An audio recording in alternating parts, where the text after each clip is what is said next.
آج جہاں بھی نگاہ گھمائی جائے پریشانی ہی پریشانی ہے. جہاں نظر گھومتی ہے سوائے پریشانی کے کچھ نظر نہیں آتا. یہ پریشانی ہے، فلاں کو پریشانی، اس کو پریشانی، مصیبت کے آثار ہیں، اور نکلنے کا طریقہ معلوم ہو کر بھی اس پریشانی سے خود کو نکال نہیں سکتا. اسی وجہ کیا ہے؟ حالات انسان کے اعمال پر بگڑتے ہیں. انسان کے عمل پر اگر یہ چاہے کہ میرے حالات درست ہوں تو وہ راستہ بھی اللہ نے بتایا ہے. یہ چاہے میرا راستہ اچھا بنے، یہ پریشانی مجھ پر نہ آئے، ہر راستہ اللہ پاک نے پیارے نبی صلی اللہ علیہ وسلم سے ہمیں اس امت کے لیے بتلایا ہے. آپ صلی اللہ علیہ وسلم نے فرمایا میری امت کا سب سے غریب شخص وہ ہے، سب سے غریب شخص وہ ہے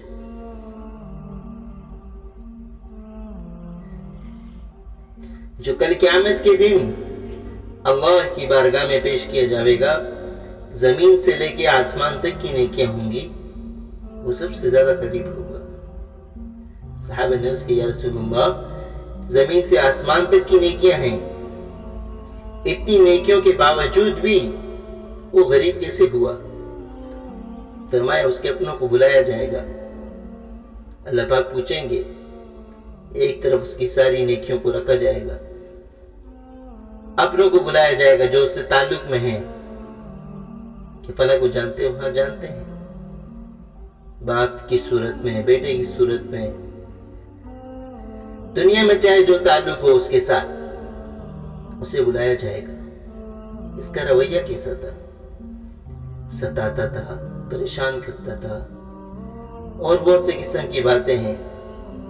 اللہ پاک فرمائیں گے وہ نیکیاں موجود ہیں، اس کی نیکیوں میں سے نیکیاں جو تمہارے حق میں بنتی ہے لے جاؤ. تو اللہ کے نبی صلی اللہ علیہ وسلم نے فرمایا وہ نیکیاں اٹھا کے چلا جائے گا. فرمایا تو کچھ نیکیاں ہی کم ہوئی ہیں، لیکن حساب کے لیے بہت بڑی ایک اجتماعی راستہ بنا ہوا ہے.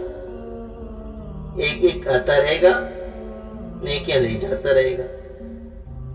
بھائی کی صورت میں لے کے جاتا رہے گا، بہن کی صورت میں لے کے جاتا رہے گا، بیوی کی صورت میں لے کے جاتا رہے گا، بیٹے کی صورت میں لے کے ہر بندہ جو اس سے تعلق میں ہے وہ نیکیاں اٹھائے گا، وہاں سے جائے گا.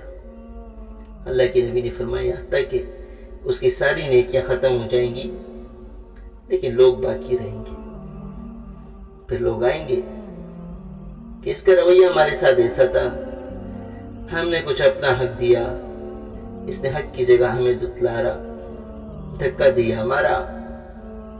اللہ پاک فرمائیں گے نیکیاں تو اس کی ختم ہو گئی، اپنے حصے کے گناہ اس کے نام اعمال میں چھوڑ کے جا.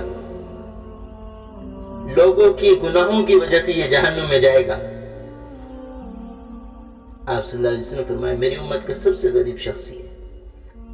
آج جدھر نگاہ جائے پریشانی ہے، پریشانی سے نکلنا نہیں چاہتے. زمانہ ایسا ہے کہ وقت ملتا نہیں.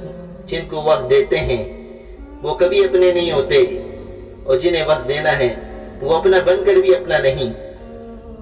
چاہے تو کہا جائے اللہ کو راضی کرنے کے لیے وقت ہی کیا لگتا ہے؟ 2 آنسو کے قطرے بہا دو، اس کو منا لو، وہ تمہارا ہے، وہ تمہارا ہے. لیکن اس طرف دھیان ہی نہیں جا رہا. دنیا کی رنگیوں میں اتنے مست ہو گئے. استادوں کے لیے وقت ہے، اپنوں کے لیے وقت ہے، اللہ کو راضی کرنے کے لیے کوئی وقت نہیں. اسی لیے انسان کے اوپر یہ حالات اس کے اعمال پر آتے ہیں. جس عمل ویسا اللہ کا حال.